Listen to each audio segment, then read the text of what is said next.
Hey guys, it's Jay with the Jay Williams Experience. I am so excited today, guys, because as we continue this series on inspiring journeys to greatness, I am so excited to have with me today Mr. Ronson Hawkins, who is an amazing actor, someone you definitely need to get to know. So I want to introduce you to him now. Hi, how are you? I'm good. How are you? I'm good. I'm so happy you're here. Thank you for having me here. Thank you for being here. Yes. Okay, so y'all, I follow Ronson, okay, but we met a couple years ago. Yep. At 366 Sky Lounge. There was a industry night, and that's where I met him, and we exchanged information, but I didn't realize how accomplished he was at that moment. I mean, I had seen him, but I just didn't know what he was doing. And so I know now, because again, it's been a couple years, but I just want to talk to him about what he has done and what he's doing. So we're just going to jump right on in. Let's do it. Okay. All right. So let's talk about that. Let's talk about where you started as an actor. How did you get there? Like, were you a child actor? What happened? So, yeah, I started really with oratory competitions. Oh. So I was in speech and debate. Okay. Yeah, I started in speech and debate. Okay. When I was in elementary school. Shout out to Miss Carla Brown, Mr. Carla. Green, Coach Green, Coach Duncan. Yeah, I was in Windsor Village Elementary, and I started getting into speech. My coaches got me into speech. They were like, "Hey, can you say this?" Speech? Yeah. And I think it was MLK. And I said it, and they were like, "Oh, that's pretty good." So then I started competing in UIL. Okay. Yeah, and UIL has like different things. Yes. And HISD, like you can do theater or sports. And so I did oratory competitions. Okay. And my first competition, I got sixth. Okay. I got sixth. That's good. But it was crazy because it was this rush of like being It was my first feeling of being performative. Okay. And so I got sixth, and a lot of the other kids, their parents were like, "You should have got higher. You should have got higher." And I was like, "Oh, I think I like this." So then I kept going. I got my second competition, and then I just started getting first. Okay. First. So I was bringing home a lot of first place trophies, and the coach for another elementary school had seen me in one of my competitions, and she was like, "I want you to come and be on the speech team at my school." So then I went from Windsor Village Elementary to McGregor Elementary. Shout out to McGregor Elementary.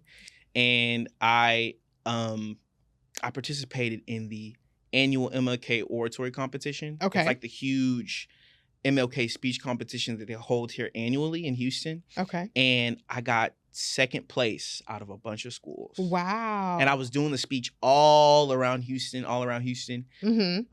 was we were on Good Morning America. Like it was huge. It was huge. Yeah. So that was like my first bite of being performative. And then the year after that, my like 4th or 5th grade year, my first musical was The Wiz.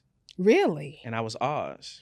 Are you serious? That's huge. And that was like another, like, I got the bug. And then after that, I had my first lead, and it was Beauty and the Beast. And I was the Beast.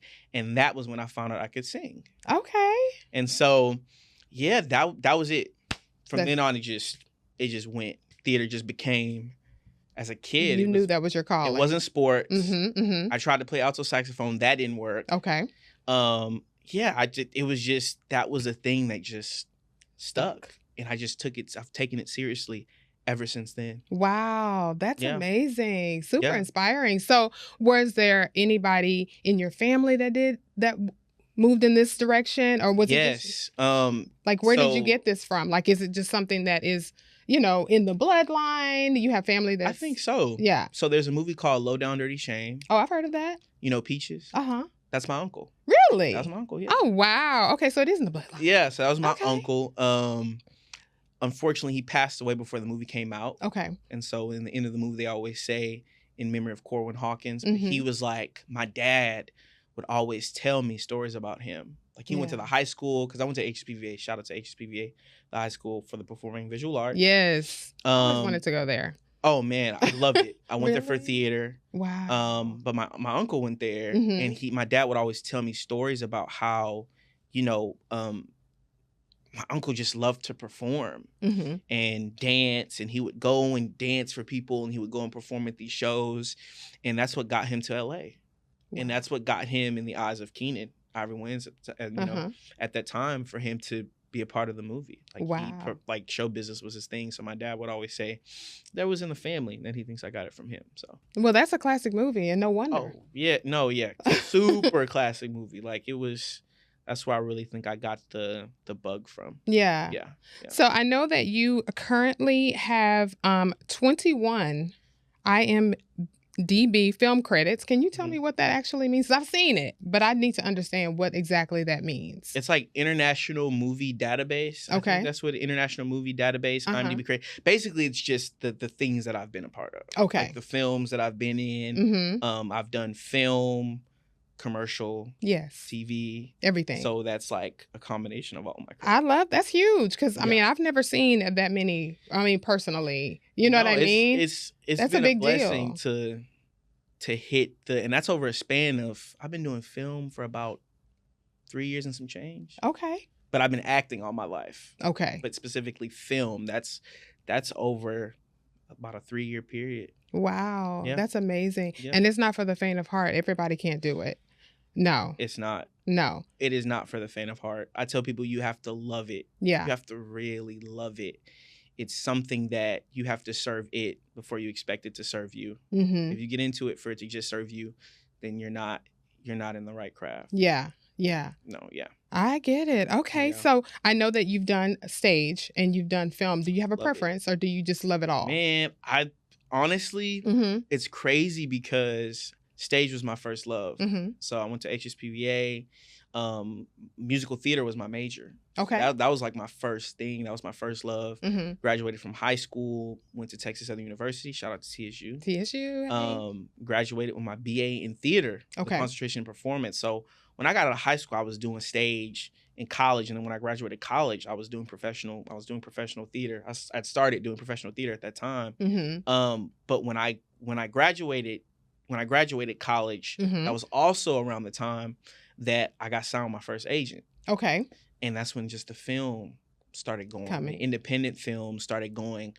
And it was hard to juggle both. Yeah. I love stage, but it was like when I kind of got the groove of doing film, I couldn't split the time up. But now it's like I try to find pockets where like I can go back and do stage and then do film and do stage. Yeah. So I miss stage though. I recently had an opportunity to do a reading at St. Thomas University, and it was great. Yeah. Like it was great to be back. But yeah, I don't really prefer one or the other. I love it both. You love it all. Yeah, I love it all. It's truly a calling, clearly. Oh, yeah. You Absolutely. I wouldn't do anything else. Yeah. Yeah. I love that. Yeah. So, you do voiceovers also. Absolutely. I get that. You have a great speaking voice. Thank you. What have you done? I've done a lot of anime. Okay. Okay. A lot of anime, a lot of miscellaneous voices for video games. Okay. One video game. It was really, really cool.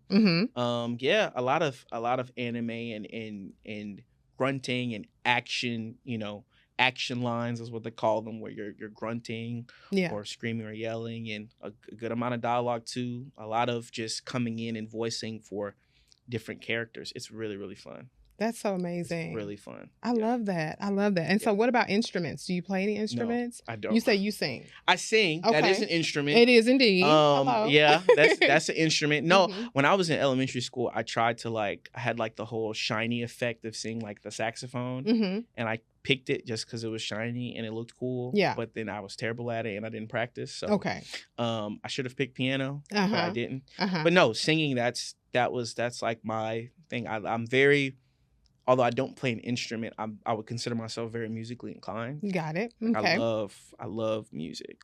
I'm very musically inclined. I love to sing. You're creative. Sure. Oh, for sure. Absolutely. So do you think that at some point you would want to get behind the camera? I mean, you've been in front. Yeah, no, for sure. I mean, I've been doing it a lot lately. I'm stepping more into the creative essence of what I want to create. Okay. Things I want to create. So yeah, that's been me kind of stepping more into the administrative behind the scenes part of film, because I've just been in front of the camera. Yes. Or I've been lending myself as an actor for so long. Right. There's been projects that I've been thinking about. There's one that I shot that I kind of came up with a concept with a good friend of mine, Deontay Gray. He's cold DP, amazing. Yeah. And it was really the fusion of a concept with music and visuals. Okay. I just love how music, kind of intertwines with movies and how that together makes you feel. Yes. And I was like one of my first opportunities to like come up with an idea, and from pre-production conception to like the birth of something, and not just me being just an actor. Wow. Like coming up with the idea, yes, working on the shot list with him, yes, getting my friends, kind of like directing it and talking about the concept and finding the location to shoot it.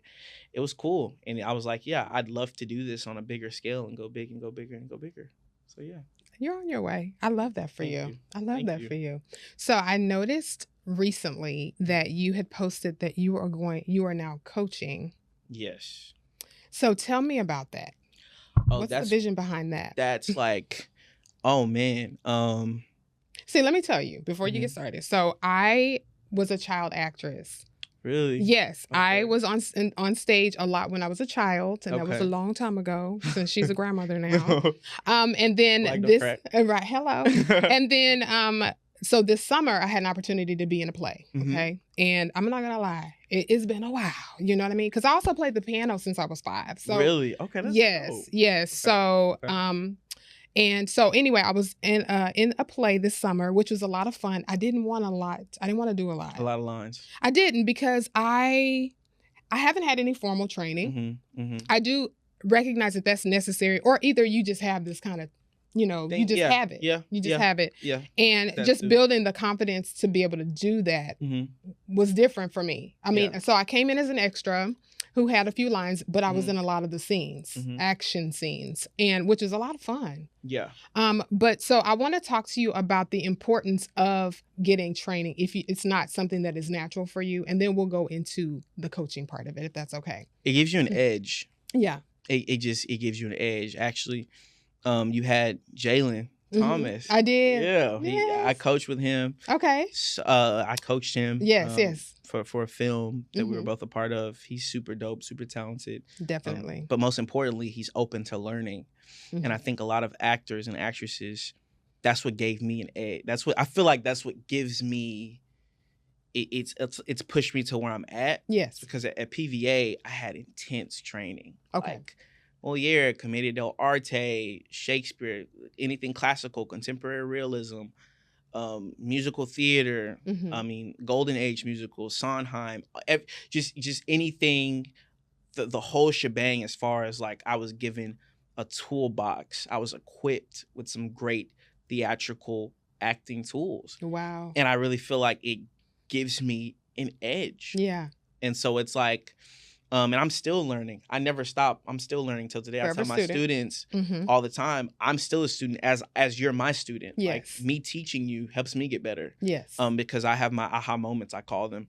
I tell my students, like, those moments of revelation. But that's like the main thing. I always tell actors, invest in yourself. Yeah. I went to a workshop in Chicago, an actors summit, probably like a couple weeks ago. And it was just like, I'm still constantly investing in my craft, because that's what gives you an edge. Yes, and you just want to get better. It's like anything, obviously. You just want to get. That's really what it is. It's me wanting to get better in this craft and make discoveries all the time. But I know it's a fear thing for a lot of people. It's not easy. Yeah, it's not, and that's why I also tell people too. Acting is a very abstract, human, spiritual craft. Yeah. Because it's going to teach you about yourself. It's going to tell you things about yourself. It's going to turn a mirror to you and make you and expose yourself to the parts of yourself that you're like, wow, I didn't really know that this was something that was holding me back. Well, that's true. So yeah, training it not only does it make you a better actor, but it'll make you a more well-rounded, introspective person. Okay. Which will then make you a better actor. Right. It just builds that confidence, right? Absolutely. Yeah. Absolutely. Yeah. And so you have now started, or you've been training, like you said. I've been coaching. Yeah. And it's been great. I mean, I'm recently, probably in the next 2 weeks or so, I'm going to open up virtual class. Okay. Group classes. I just been doing one-on-one coaching for a while. And it was great. It was great, because I feel like there's a specific language that you need to talk to actors to get them to understand, because it's a really abstract craft. And I feel like I'm blessed to to do that because Yeah. I just know how to talk to actors. Yeah. It's one thing to be able to do something because I have friends in high school that were like wicked smart. Yeah. Had flying colors on the SATs. They were great. Like I had one friend, shout out to Hank Funderburg, wicked smart. Yeah. And one time I was like, man, Hank, can you tutor me? And he was like, man, listen, I know how to do this, but it's hard for me to teach. It's totally different. Yeah. Like, knowing it and being able to do it and then teaching it is something different. And I feel like that's been a gift that God has given me from being a kid. Yeah. Like that was something else that my dad always envisioned. He was like, I have this vision for you. All I know is I've been having dreams and you were in front of a lot of people. Either you were preaching or you were acting. Wow. One of the two. Yeah. And so I feel like shepherding or teaching has always been something that's been in my wheelhouse. And this is the best of both. It's just something that I fell into and I love to do it. You love it. It's obvious. Oh, absolutely. Yes. There's a passion there for sure. Yeah. My acting mentor called me one day and he just, shout out to Willie Durden. I always love to shout out people out. I do too. I think that's amazing. He had called me one day and was like, yeah, Ronson, I know you've been in this. Now I want you to start thinking about your future.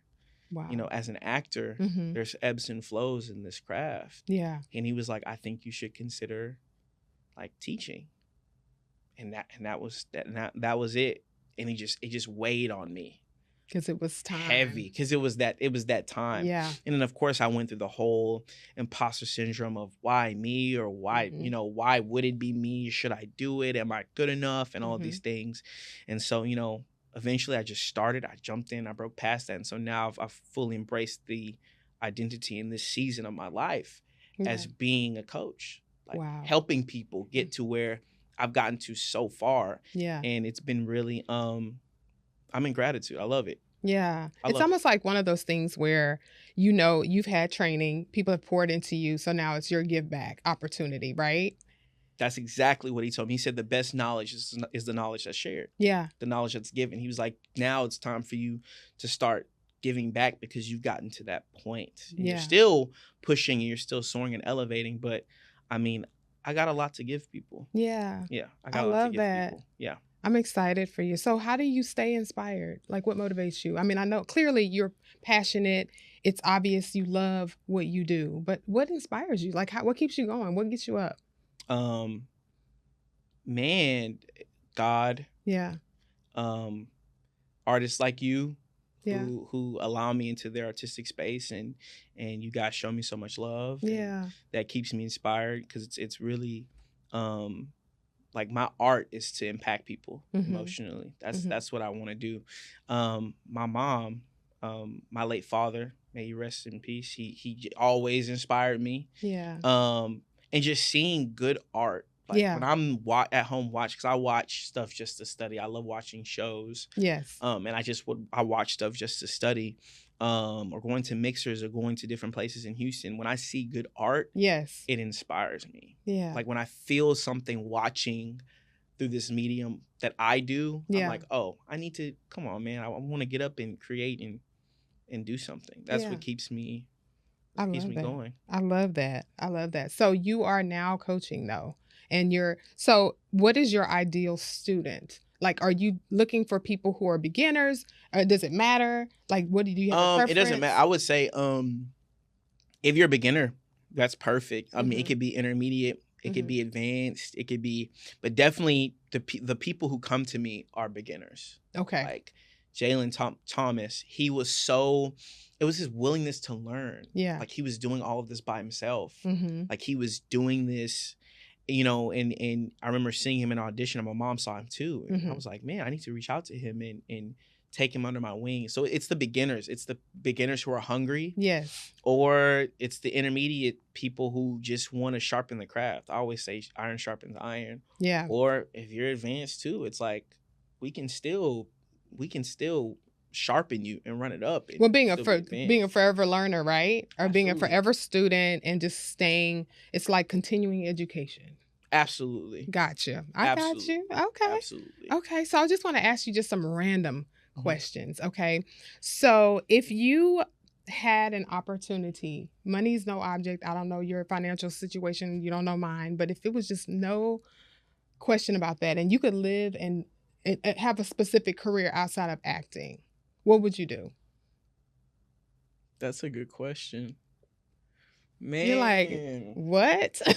No, I know. Man, that's crazy. I have to think. Well, no, I used to be an acquisitions agent for like a year. Okay. So real estate was like my thing. Okay. So yeah, I learned like cold calling and getting things under contracts. I mean, I was out in the trenches, door knocking. Okay. I mean, it was like, that's something that I'd want to do. Yeah. Yeah, that's something I want to do. I'd also like to open a French macaroon shop. Okay. I love French macaroons. I'm a French macaroon, like I love it. Really? Like, yeah. Like I'm a foodie, so I love French macaroons. Mm-hmm. A sandwich shop. I love sandwiches. Oh my God. A sandwich shop. Yeah. And a clothing line. And that's something that in the future I wanna definitely work on. But in this moment in time, it would definitely be a clothing line. Nice. Yeah. I love that. Yeah. I love that. Okay. Well, listen, I want to thank you. No problem. For being here, for pouring into me, and for just taking the time and just giving your heart and just sharing a glimpse of your journey, because you are greatness. Now, I would like for you to let our viewers know how they can find you. Okay, so yeah, follow me on Instagram at Ronson_Hawkins. That's RONSON_HAWKINS, and follow me on Facebook at Ronson Hawkins. And yeah, search me up on Tubi. Watch some of my stuff. Hello. Let me know what you think. I always tell people, if you have criticism or whatever, just hit me up. I answer back to people. So yeah, well, he's definitely on all the major platforms, guys. On Tubi, Peacock, Amazon Prime, Apple TV, you name it. There, and you're on your way to your EGOT. I know it's gonna happen. It's gonna happen. Wow. Can we just put that out there? Thank you. Thank you. But you're doing some great things, and I'm just so happy to have gotten to meet you and got to know you. And so anyway, guys, thank you so much. Thank you again for coming to the Jay Williams Experience. And guys, don't forget to go and follow the Jay Williams Experience on YouTube. Thank you again, and we'll see you next time.